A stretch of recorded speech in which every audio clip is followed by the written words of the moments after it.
Hey Brogan, thanks so much for coming on the show today. How are you doing? Yeah, I'm doing pretty good. How you doing?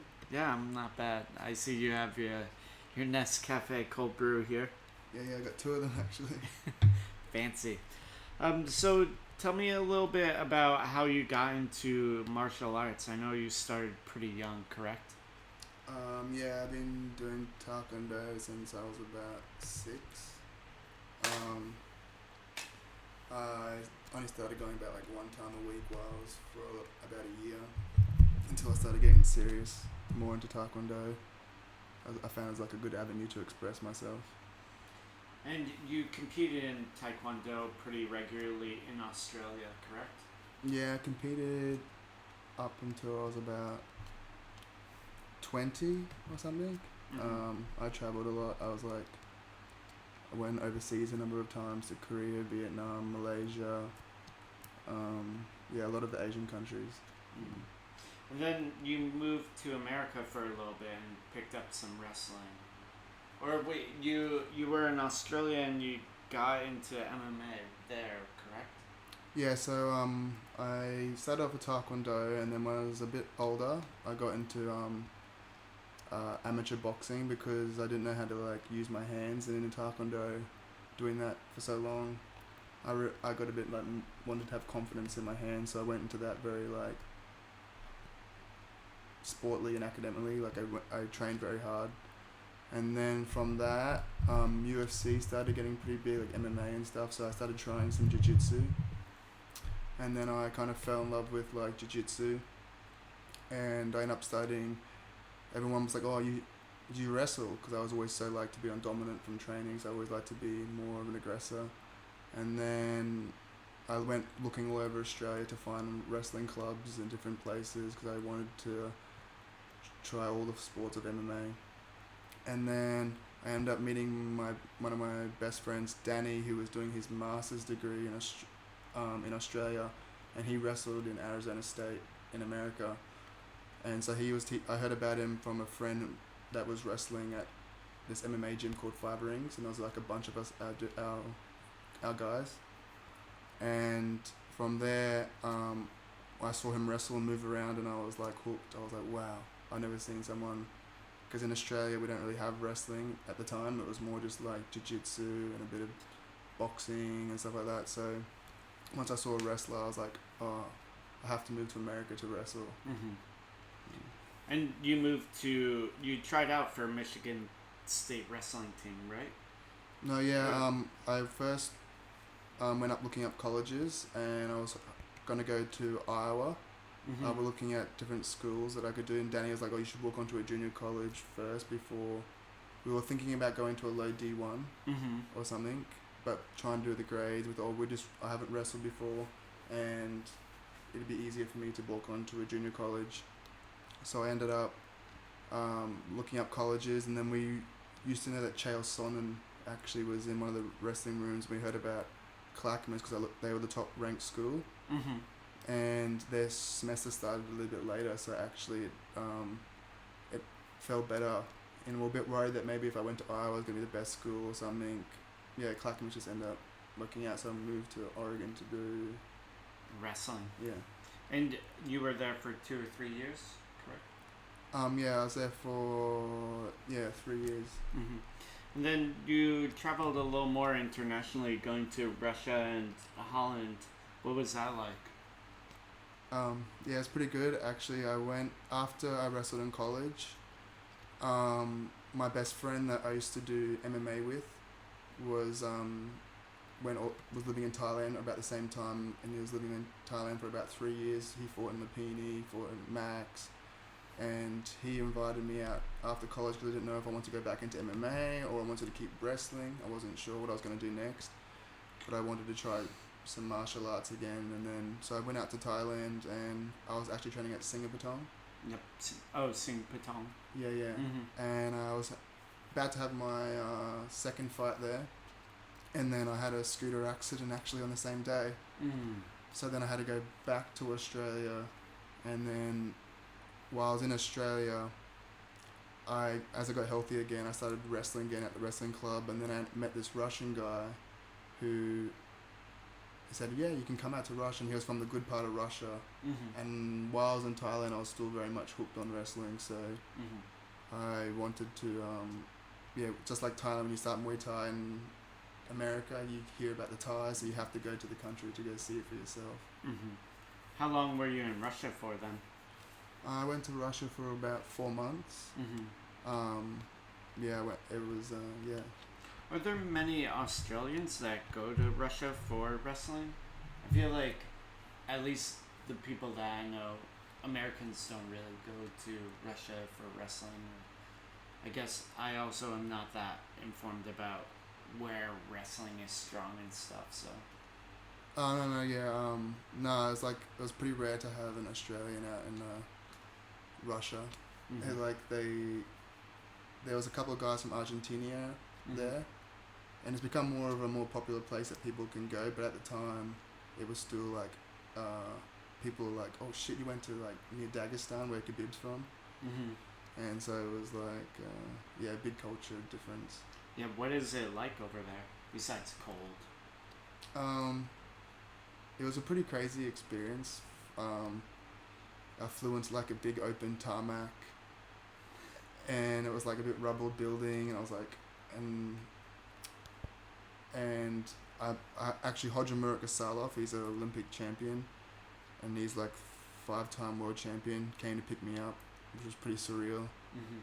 And yeah, the city was very like a bit like a World War II movie, but like just like when you see like those old towns, like with, I don't know how to explain it, kind of like a Call of Duty game. That's funny. And what was the training like? It was actually a lot. People always ask me this compared to American wrestling. American wrestling was always like, oh, Russia must have been crazy, but the Russian wrestling was actually. In America, they have this collegiate system of wrestling, and it's very from the Iowa state. It's very go go go go go. You push people out. You get your riding points, and it's very for the college team. It's easier you just wrestle hard, forward. When Russia, I found since they wrestled since they were so young, the Russians had a different style Mhm. of wrestling that was very much more sporty. Like the way they looked at their wrestling was more, I guess, primitive.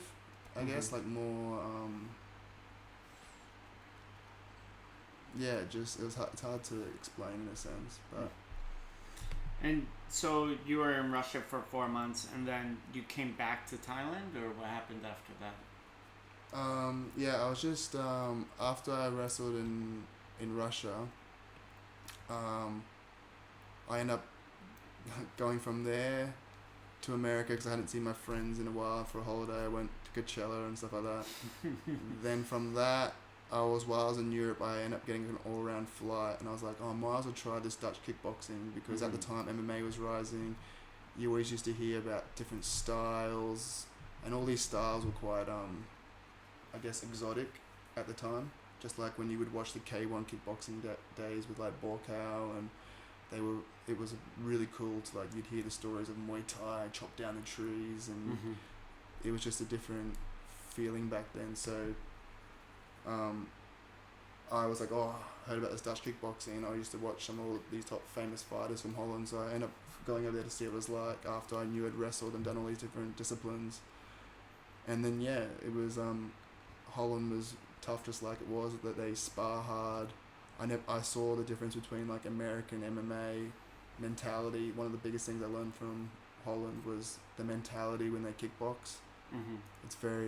It showed me a lot about their culture and just like how the men feel. Like even when they kickbox, it's like they speak from like left kick, right low kick.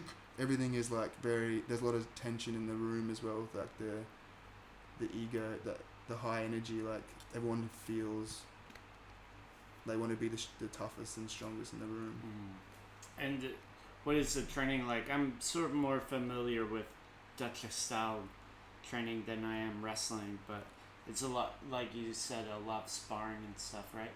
Yeah, a lot of combinations. I went to Mike's gym for the first time. I've been back since and been in Arnhem and different gyms, but first time it was Mike's gym, and yeah, they do a lot of combinations in the morning, 1 hour of just combinations, and then they can do sparring at any time. Sparring, mouthpiece, and yeah, it's. Hmm. How long were you there for? I've been there. I stayed one time for like 5 months, and one time for like 3 months the first time. So a decent amount of time. And what about? Did you fight while you were there, or did you just train? Only one time. Oh, how was that fight? What was it like? Yeah, I won. Hmm. But yeah, it was very strong, and yeah, it was a different, surreal that fight at that time. Hmm. Then you've been out here in Thailand for about 2 years, 3 years. Oh, it's been a while. I've been Thailand, I think, almost a total of 5 years. Yeah. Oh, a lot longer than I thought. What? So how would you compare the sort of fight culture from the 4 different places? Thailand, Russia, Holland, and Australia. Well, from all my experience, at first, when I first came to, I think, learn Muay Thai, Muay Thai is like you've been my, how do I explain this? Sorry, yeah, Muay Thai is, it showed me the everything that's in between, because before I had done BJJ, wrestling, boxing, and I had this idea, and I thought between those 3 disciplines. So it was like, just when you're boxing, you think with your fist, then wrestling, I think my posture, my back, like, and then in jiu-jitsu, they give you all these like different ways to think. Mm-hmm. And I think Muay Thai was what, because in Thailand, you do a lot of repetition kicks, and you do a lot of clinching that's different to, and no one really teaches you. Now they teach a lot more technique then, but back in the day it was just more clinch and straightforward, and I had to like learn through the differences between wrestling and jiu-jitsu and boxing, and seeing that where,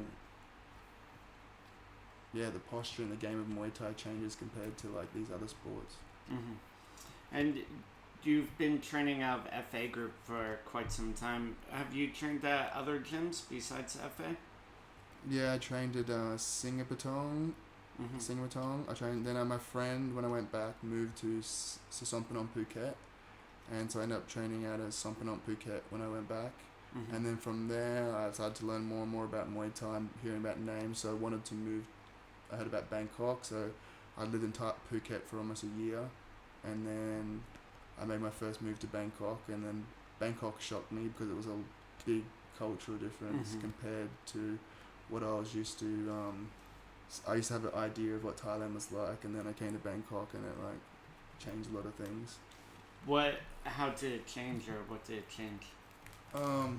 Yeah, people just have an idea like Thailand's just a beach, just the sun, flip flops, and then you come here and there's big shopping malls, people like, yeah, just big working club, it's a big crazy city. It's got many things going on. Yeah, it's a pretty massive city. It's about the same size as New York City, and has like the same amount of stuff going on all the time. Yeah, even just like doing Muay Thai and living in Phuket and fighting, and then feeling when you come into the city of Thailand, it's like, oh, this really does feel like more like. I always feel like when I first came, it was like, the Gladiator movie, Mm-hmm. when he goes from like fighting in the small ring at first Mm-hmm. in the other city, and then he goes to Rome, and they're all like in amazement by how big the city is. Yeah, So that's what it felt like. for sure. And so, can you describe a bit about your time at FA Group and what it's been like? Yeah, so I was at Sompanont, Bangkok for a while, and we used to train with like Siddhi Chai and a number of the other Thais. But I always kind of like, when we spar, do the kickboxing, I always felt that. But then when we would clinch, I was quite good at clinching a little bit because I wrestled, but it was still like, I didn't feel comfortable being. I always felt like there was when Yob Payak or any of these other Thais wanted to go 100%, I always felt like I wasn't fully comfortable in the clinching side of things. So I always wanted to go learn more clinch, and then I heard about FA Group, of course, because of Pep Bunchu. And I went back to America at the time because my mum was actually wanting me to like, hurry up, you've been doing this dream for ages, traveling these different countries, and you're not fighting. I thought you wanted to do MMA. So I moved to Team Alpha Male, actually, again, and then while I was there, everyone was like, oh, you're good at Muay Thai, blah, blah, and I'm like, there's a lot more high famous people than me, like, in Muay Thai, there's superstars they didn't know, and they're always talking about Dutch kickboxing and certain things. So while I was there, I was trying to like line up more MMA fights and do different things, but then it was while my visa was going, it takes a bit of time to develop yourself in the country. Yeah, for sure. So then I had to leave to go to a new visa, so I went back to Thailand, and then because something was like running around in my head that I was doing boxing and I could do wrestling, I could be like most American guys, but there's something about the culture of like learning Muay Thai since I had been in Thailand before just made me feel like, I have to learn how to do clinching, I have to learn how to really know how to do Muay Thai. And that's when you signed up more or less for FA Group? Yeah, and then I went to FA Group, and it reminded me of like being in Russia for the first time, getting like beat up by Yotin and Payak and a few of the other guys there. Wagnum. Wang Namyan and Pek Gantat. Yeah.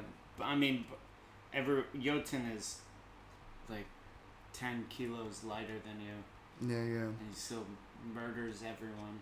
Yeah, I remember when I first went there, I was just like thinking, oh, I'm going to be able to do it. And then they just threw me around. Yeah. A lot of learning at FA Group is learning trial by fire. You just keep doing it over and over and over, and but that's what basically taught me a lot about Muay Thai, because it made me like have to learn it rather than being told a technique and copying what you think Muay Thai is. It made you just feel it from the raw, from a starting position. Yeah, for sure. And you had to figure it out yourself. And then you've obviously fought a bunch of FA Group. But you also train at Bangkok Fight Lab doing BJJ and wrestling stuff. Can you talk a little bit about when you joined there and what that's been like for you? Pardon, what was that again? Bangkok Fight Lab. Oh, yeah. Since I've been training in like FA Group for so long, and I always said I just kept training Muay Thai for a while because I just wanted to get out of like, every time I did any sport, I like embedded myself in them. Like when I wrestled. When I tried to do kickboxing. I always tried to like do the style, because I always had like an idea, a bit like when I used to do Taekwondo, I used to think, if I could do the sport up to a certain belt and train it at that time, up to that level, I could move on and I'd have it forever, a little bit. But then that's changed over time. But how often are you at Bangkok Fight Lab, and what are you doing over there as well? Oh yeah, so I wanted to get back into jiu-jitsu and MMA because I've been doing Muay Thai for so long, and I knew that would like get my body back into place doing it. So I moved to train there about 2 years ago or something. And I guess we'll talk about your Muay Thai fights and then talk about your MMA bouts. How many Muay Thai fights have you had out here now, and what has that been like? You're putting me on the spot, Matt. Yeah, you can't remember? It's about, I'll say, 21 now. Yeah, something like that. Yeah. I know I have a list of your fights, and in the last year and a half or so, you've had 10. You've been pretty active regularly. Yeah, trying to stay as active as I can. What are the Muay Thai fights like for you? What do you like and dislike about them? What I like about the Muay Thai fights, I guess for me now, Muay Thai has always been like a mentality thing for me, and a particular way to use the art to find the balance so that I can fight it in MMA. 100%. Yeah. And you've had some MMA fights in the last year. You had the one in Phuket, and then your debut on one Warrior Series, on one championship. What were those experiences like? Yeah, I was lucky enough to get to fight MMA again. I've been like wanting to do MMA so much since I started training. Been into Muay Thai everywhere over Thailand, and I wanted to get back into MMA, but I was finding it pretty hard to get a fight and stuff like that. But I got lucky enough. I got to fight in Phuket against the Tiger Muay Thai trainer down there who's trying to make his own rise in MMA. So I got lucky enough to fight him, and that got me back. And then we set a goal to go on to try and get onto one championship. And yeah, I was lucky enough during this like COVID period that I got the opportunity to like fight on one championship. Yeah, that was pretty good. What was the fight experience like itself?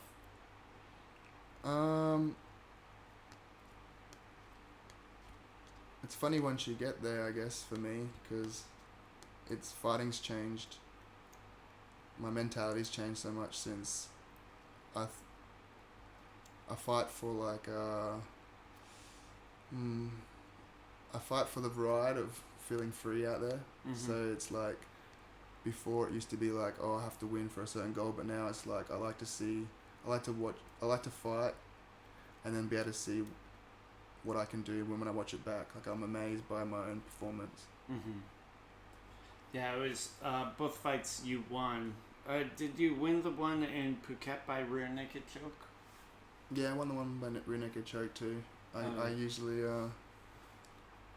I feel like Muay Thai gives me a good sense of control to grapple, and my wrestling is like there. I feel like overall I just feel happy to fight anywhere, and I usually just can feed off their energy. And along with fighting, you're pretty well rounded and do a lot of different stuff.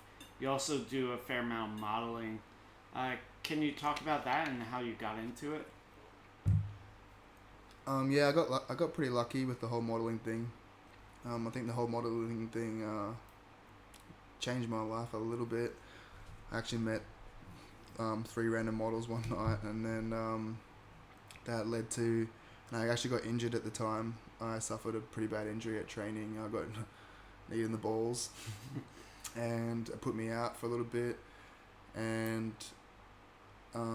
while I was just at the period before I got injured, I had a modeling agency was looking after me, and I got a direct booking, 2 direct bookings for 2 commercials straight away without even like doing it before. So I kind of went into modeling quite I was like, oh, I haven't even practiced this before, so I got 2 jobs, so if I maybe try and get this, I can actually get you a bit excited. Just like if you win a couple of fights, you feel like, oh, I can go pretty far with this. Yeah. So what were the commercials like? What did you do? My first 2 were Honda and Nissan. One for Honda bike and one for Nissan car. And it's pretty funny because I was a dad in the first one. Oh yeah, you're always the dad. So I've got a lot of kid experience now. Like I definitely feel like I want to teach kids or do something one day. Yeah. I mean, how many times have you played a dad in commercials and advertisements? A good half of my jobs have been like dads. Why do you think that is? When I look at you, I'm not like, oh, that's a dad. Well, modeling actually teaches you a little bit about the market. Everything's selling a family, so you realize that's the role. Yeah. So what is the actual shoots like and going to castings? What is that process like? It's pretty cool. I liked it when I first really got into it because it's like get you outside of your comfort zone. You have to act you have to see yourself.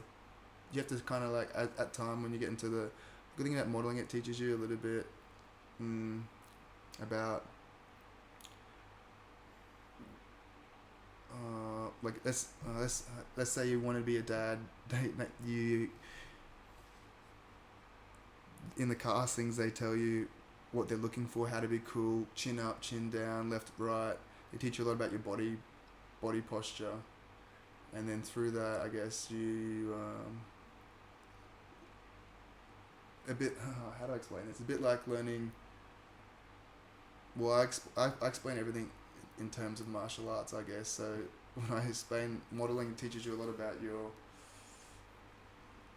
what confidence is, I guess. Mm-hmm. Do you feel you've gotten more confident through the modeling? Yeah, well, I went into modeling quite intuitively. Like, it's funny when you first start trying to pose, you feel like, oh, you think it's easy to pose, but once you put a camera on you, it's a bit like an opponent. It's a bit like you see it. You get a lot of self-judgment when you sometimes look at the camera and you perceive yourself a certain way in your mind, and then but then to be like confident for the video, you have to just trust the process. Mm-hmm. Do you feel like Muay Thai or fighting has given you more confidence than modeling, or is it the other way, or it's just different? Well, it's actually really interesting because you think like fighters would have a lot of confidence. Yeah, you got like people like Conor McGregor and people in America, but a lot of times people, when they're trapped, that's why people early in their career are usually more humble, and they're not speaking like they are in the UFC. So what you find is that when people are going through their fighting career, I don't feel like they have a voice. The funny thing I learned about like the fight business or the fighters when they're usually coming up is they usually don't feel like sometimes you don't feel like they have a voice, just like when you like meet Thais or whatever, they don't feel like they can't speak. You think like they would have confidence outside, but a lot of times fighters in like a business setting, I guess, or around certain people,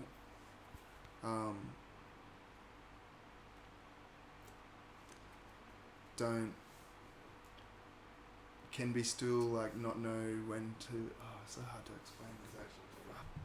Yeah, I find that fighters find it hard to, especially with like social media, sometimes to back. Less so now as time's changing, but in a different environment, like especially to do with like modeling, you think they have a lot of confidence, but they don't know how to present their body gestures, their body language. They don't see the two.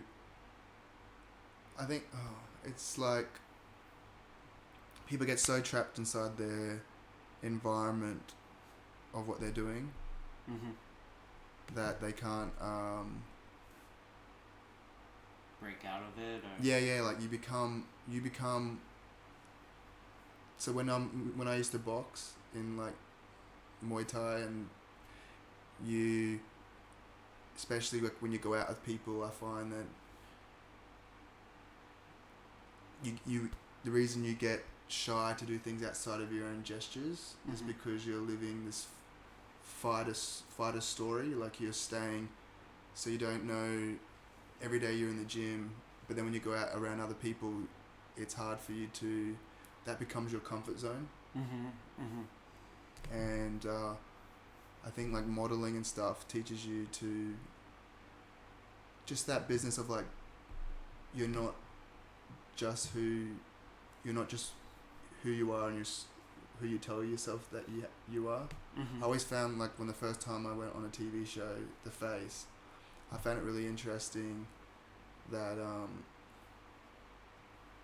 when they put the camera on you, can act what they want you to say. You can act what you want to represent as a TV show, or you answer the question honestly and you answer it based off how you perceive your own self in your own situation. Sometimes as a fighter, you don't feel worthy Mm-hmm. of that. Yeah, Of that like attention and sort of those you're just not equipped to deal with presenting yourself in other ways, and you're just so comfortable in the ring, but you're not comfortable in other situations. Yeah, exactly. You don't carry that ring confidence, and understand that martial arts also teaches you. That's also teaching you expression. Mm-hmm. It's like dancing. It's like you learn to move and dance, and then you learn to express yourself. Even in day to day, I always say, even when you go to your job, you learn to behave a certain way for the let's say it's an office job. You learn to behave a certain way. If you're a lawyer, you learn to behave and act. You're almost learning a language. Every day you study the books, you're almost learning a language to communicate Mm-hmm. with other lawyers. When you're a doctor, you're learning a language to communicate. Sometimes when you just do Muay Thai, you have to hang around Muay Thai people Mm-hmm. because they allow you to be free in your own self. Mm-hmm. You hang around your fighter friends because they get you. You hang Mm-hmm. around your wrestling buddies because they get you. You hang around your best friend because you can act a silly certain way. Mm-hmm. Where sometimes, I think a fighter, you can get, when you're really hardcore in it, you can get trapped in you cannot see, you fall into like illusions of other people's professions. That makes sense. So just changing topics a little bit, you're sponsored or in business relationships with a few different companies, Pride and Muay Thai Gram being two of them. Can you talk about that and how how you started working with Pride? Actually, Petch and D hit me up a couple of years ago, just before I got into the modelling, and they was asking me maybe want to get sponsored to train with their gym. Mm-hmm. So I kind of knew, had a little bit of contact with them, and I was considering that, but then I really wanted to get into MMA again. So I went and start training jiu-jitsu and stuff because that's part of like who I am. Mm-hmm. And then as we kept fighting, we were looking to get a sponsor, and Betty hit me up since I had been modelling, or can you do a shoot for them? So then we decided maybe we should just get a sponsorship deal with them. Mm-hmm. And that's how we came about Pride. Yeah, and you. Oh, go ahead. And since we're fighting with one and stuff, it's good to be, I guess, closely tied with Petch and D and stuff. Yeah, and of course, Pride is made out Pet Indy, and Pet Indy does a lot of really good things for the sport, Muay Thai and other things as well. They have the Muay Man Swan Suk show, which hopefully you'll appear on shortly next month or so. See what happens. You also, of course, work with Muay Thai Gram.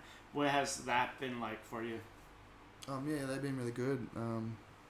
It's cool to have someone behind me and help me get my story out, I guess, and show me as an athlete.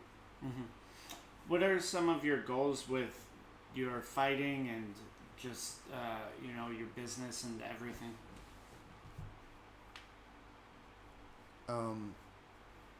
Actually, my goal is actually something like more personal to me from my whole journey, I guess.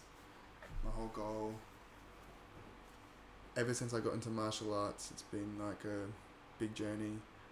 I've gone from being super obsessed to style, traveling to every country wanting to learn style, then getting super obsessed in the art of each sport, trying to learn every single technique I could. I used to be so obsessive in every discipline I've done. I'd overdo the thinking of technique.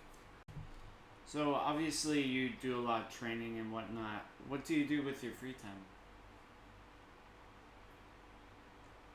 Philosophize about martial arts a lot. Well, thanks so much for taking your time out, Brogan. I really appreciate it.